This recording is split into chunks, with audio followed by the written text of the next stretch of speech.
Madame, Monsieur, bonsoir et merci de nous rejoindre sur la première. Voici les titres de votre journal.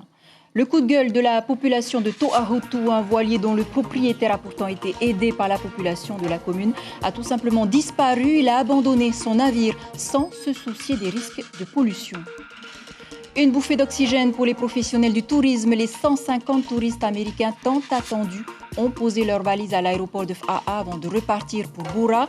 La Polynésie en attend 1000 par semaine pour ce mois de mai. Et puis cette vaste enquête sanitaire, un gène serait-il à l'origine de la goutte en Polynésie? Une étude est lancée jusqu'au mois d'août sur des volontaires. Quels sont les symptômes et comment expliquer les crises liées à cette maladie articulaire chronique? Lucille Guichet-Tirao nous apportera un éclairage sur ces questions. À tout à l'heure. Poirani Tehuyo To'a Miss Tatao 2019 se prépare pour l'élection Ink Girl France 2021. Sa préparation a débuté l'an dernier déjà et elle le peaufine encore. C'est le portrait de ce journal.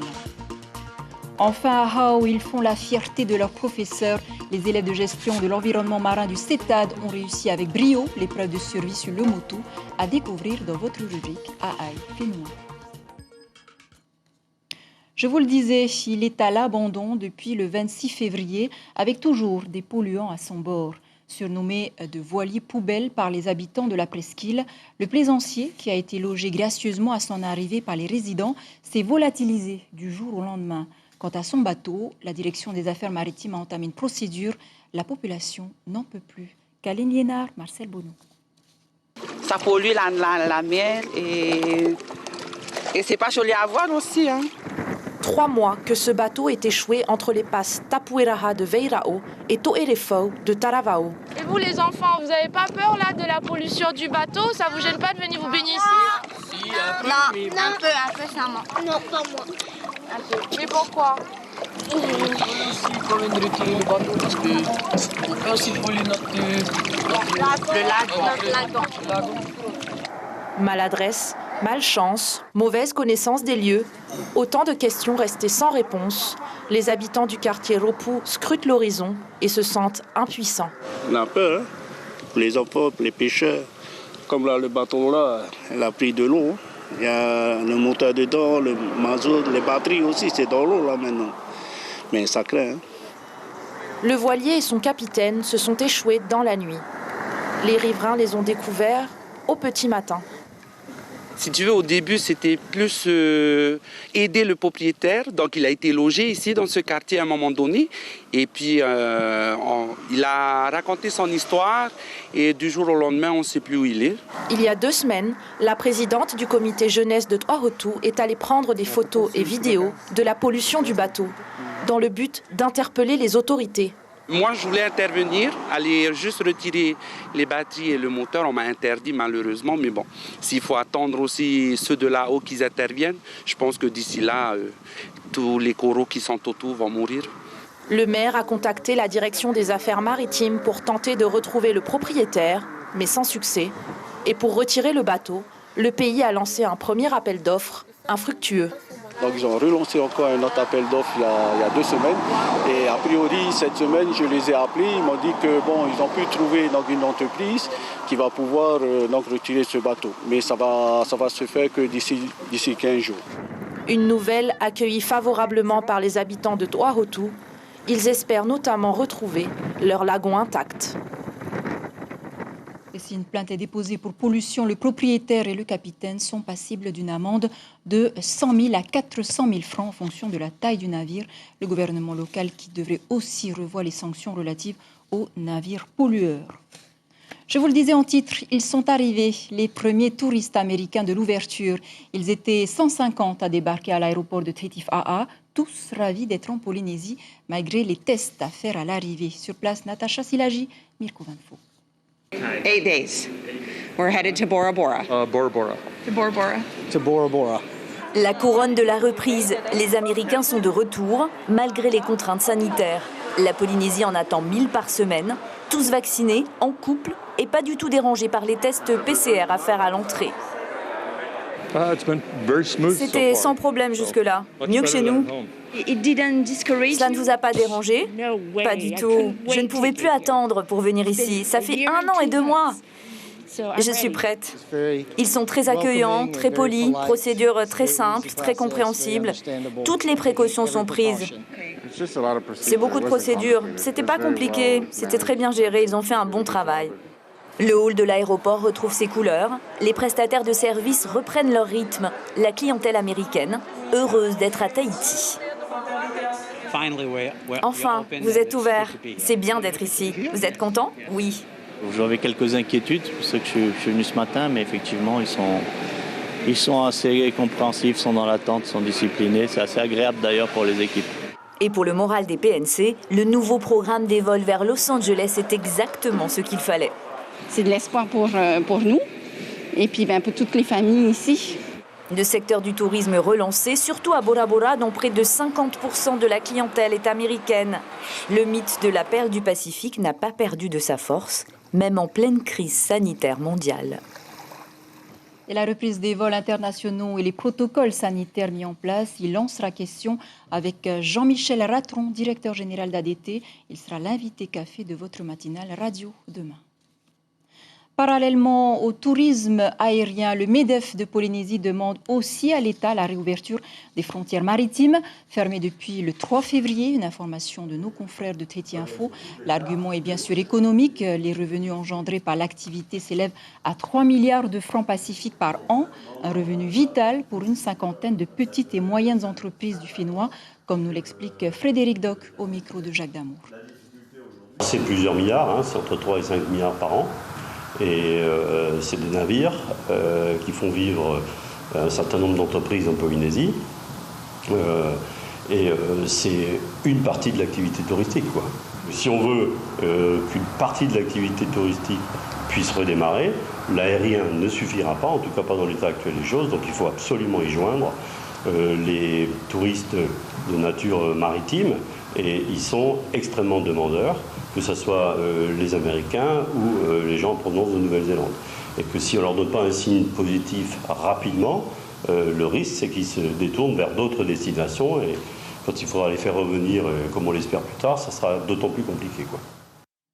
Et tous les espoirs reposent bien évidemment sur la campagne de vaccination, ici avec le vaccin Johnson qui a débuté ce matin au Faripot et de la direction de la santé. 22 000 doses injectées en une seule fois sont prévues pour ce mois-ci, destinées notamment aux îles. Certains volontaires de Tahiti aussi vont pouvoir en bénéficier. Les précisions de Manouté Agué au micro de Sandroli et Mirko Vanfo. Dans les archipels, c'est priorisé, c'est pas réservé aux archipels, c'est priorisé aux archipels. Pour quelle raison? Parce que d'une part, il n'y a qu'une dose, donc c'est beaucoup plus facile, on n'y va qu'une fois. Et d'autre part, le système de conservation est beaucoup plus aisé, donc par rapport au Pfizer. Et les indicateurs de la Covid sont plus qu'encourageants. Seulement 7 nouveaux cas depuis vendredi, 4 hospitalisations en cours, dont 2 en réanimation. À ce jour, plus de 27 000 Polynésiens sont immunisés. Plus de 44 500 attendent leur deuxième injection. Santé toujours, la goutte, une pathologie qui toucherait 10% de la population polynésienne, selon le rhumatologue Tristan Pascar. Il mène une enquête actuellement pour déterminer le ou les gènes responsables de la maladie. Nicolas Suir, Hiro Terorotoa. Une équipe médicale mobilisée pour enquêter sur la goutte, car la Polynésie française serait le pays le plus touché par cette maladie, avec 10% de personnes atteintes, selon le docteur Pascar. L'équipe doit rencontrer 1000 personnes, dont 800 tirées au hasard, et 200 malades de la goutte. Elle les soumet à un questionnaire, à quelques examens et à une prise de sang. Il y a un tube qui sert également aussi au niveau génétique. Donc tout ça, c'est des données qui vont bien sûr rester hyper confidentielles. Et ça va déterminer sur notre panel de 1000 patients, on va pouvoir avoir un schéma génétique des Polynésiens. Renaud a accepté de participer à l'enquête. Souffrant de la goutte depuis 5 ans, il subit une crise tous les 2 mois environ. Il doit alors poser un arrêt de travail d'1 semaine à chaque fois. La douleur est très forte et elle touche les articulations, les reins et le cœur. Ce dernier le tourmente régulièrement. Pour que ça puisse diminuer la douleur, il faut que je m'appuie dessus, sinon je Je mets tout mon poids d'un côté quand je dors d'un côté. Là, ça soulage, ouais, ça tape. Je tape aussi des fois hein, pour que ça soulage. Selon le docteur Pascar, avec la goutte, le patient a 6 fois plus de chances de mourir d'une maladie cardiaque. Elle est toujours le rhumatisme inflammatoire le plus fréquent au monde. Toujours d'après le docteur Pascar, la cause de cette maladie serait génétique. Pour que la maladie soit aussi fréquente, ce n'est pas du tout une histoire simplement de régime alimentaire, de consommation d'alcool comme on le dit trop souvent sur la goutte, mais avant tout un énorme poids de la génétique et on veut au travers de cette étude essayer de comprendre quels sont les gènes impliqués en Polynésie. Au travers de l'enquête, le docteur Pascar vérifiera si le pourcentage de la population atteint est bien de 10%. Puis, avec les prises de sang, il tentera d'identifier le ou les gènes responsables de la maladie. L'enquête, qui a débuté jeudi dernier, devrait s'achever au mois d'août. Les premiers résultats de son étude devraient être publiés en 2022. Et pour aller un peu plus loin dans l'analyse de cette maladie articulaire chronique, Lucille Guichet est avec nous. Lucille, quelle est la proportion de Polynésiens touchés par cette pathologie? Alors on vient de l'entendre, Chiquita, c'est la grande question et l'objet justement de cette enquête de santé. C'est une estimation aujourd'hui des médecins qui estiment donc qu'au moins 10% de la population polynésienne souffre de cette maladie chronique. C'est 10 fois plus que la moyenne nationale. On sait également qu'elle concerne davantage les hommes que les femmes.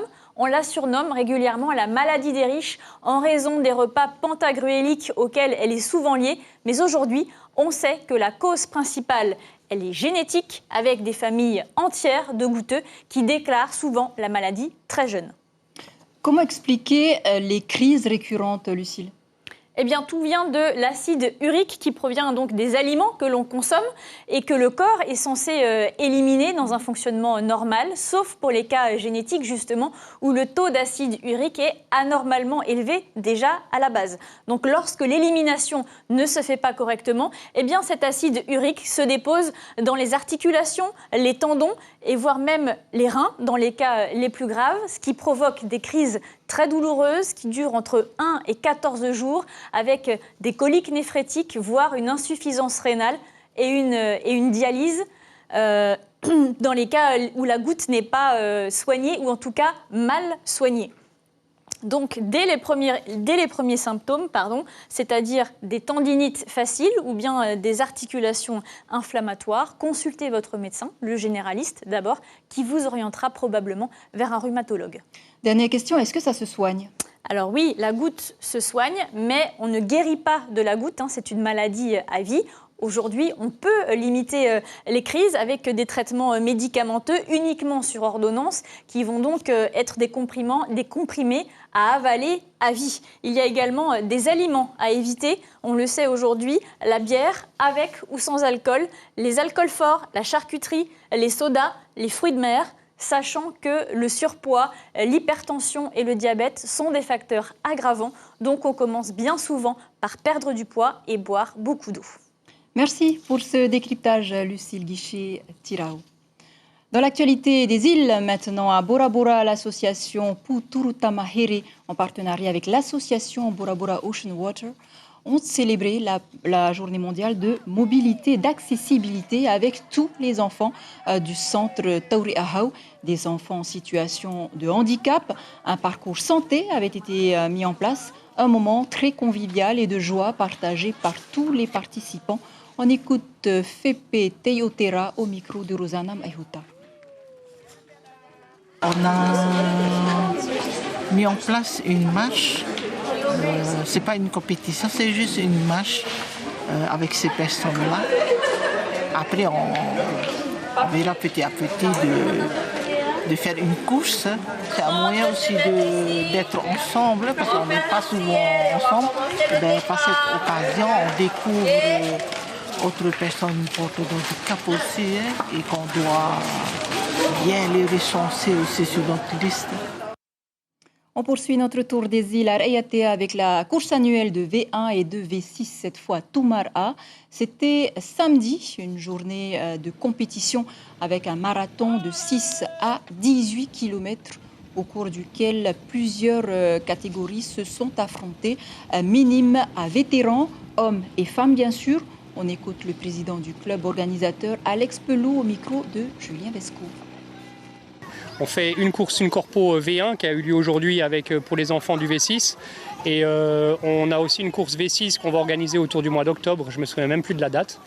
Et après, en décembre, on a la grande course qui est la Viper Race, dont Tumarava est l'organisateur. C'est pas le Tour de l'île de Rayatea, celle-là?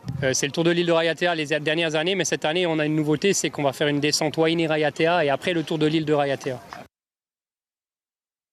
Rendez-vous donc 2022. C'est notre portrait de ce soir. Elle a été élue Miss Tatao et Miss Inc. en 2019. À 38 ans, Poerani Tehuyotoa vise aujourd'hui le titre en France, au même titre qu'Estelle Anania. C'était en 2017. Déterminée et passionnée par le tatouage depuis toute petite, Poerani nous dévoile son histoire, une histoire dans la peau.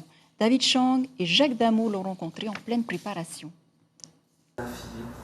Difficile à croire, mais il y a 2 ans, Poerani n'avait pas un seul tatouage sur le corps.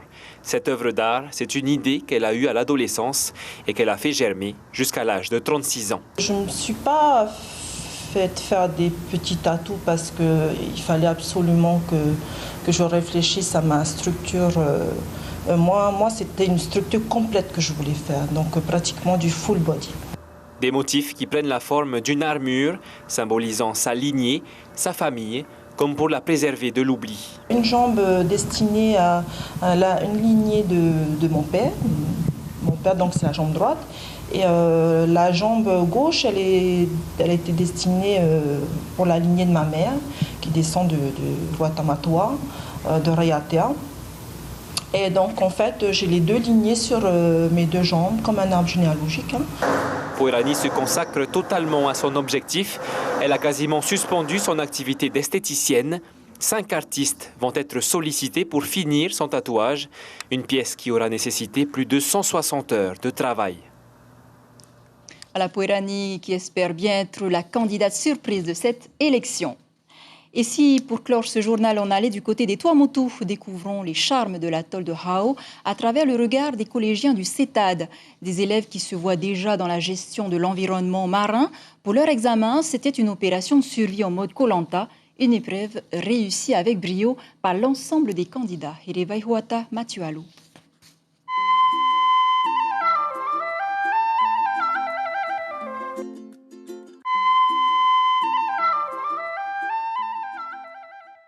L'armée, avant, l'armée est venue ici à Hao. Vous voyez le fond. Petit rappel historique avant de se poser sur le motu. Ne vous fiez pas à l'ambiance de vacances. Junior et 5 de ses camarades sont actuellement en évaluation. Une bonne pêche ce matin. Ah ouais. Tu t'es occupé des touristes. Ah oui, ça a été top. C'est touristes, c'est bon, tout était bon. Première activité, la pêche lagonaire, un jeu d'enfant pour ces étudiants formés à la pêche, l'aquaculture ou encore le tourisme. Les touristes présents, eux, sont stupéfaits. C'est très impressionnant, je trouve.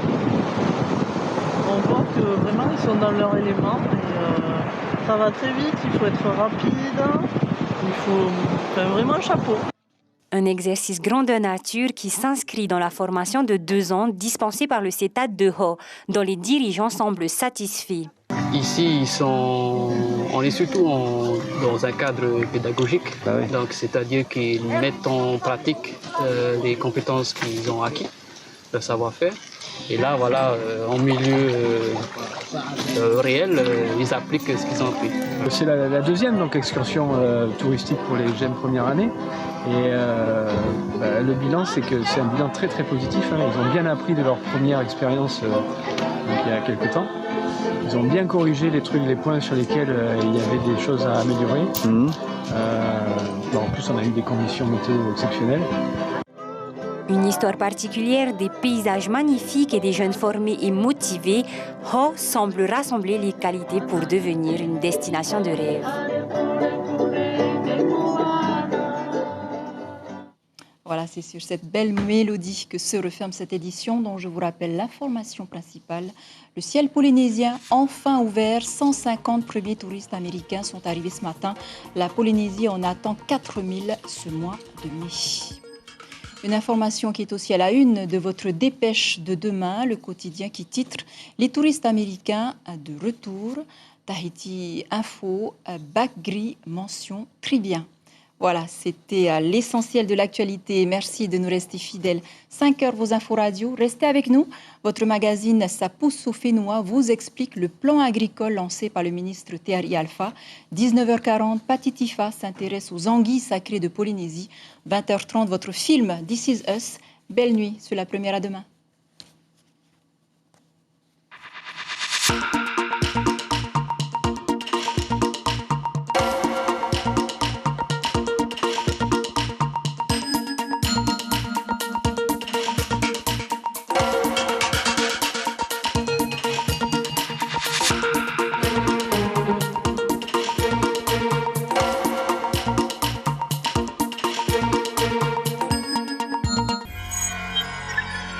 Retrouvez ce programme en replay sur notre site internet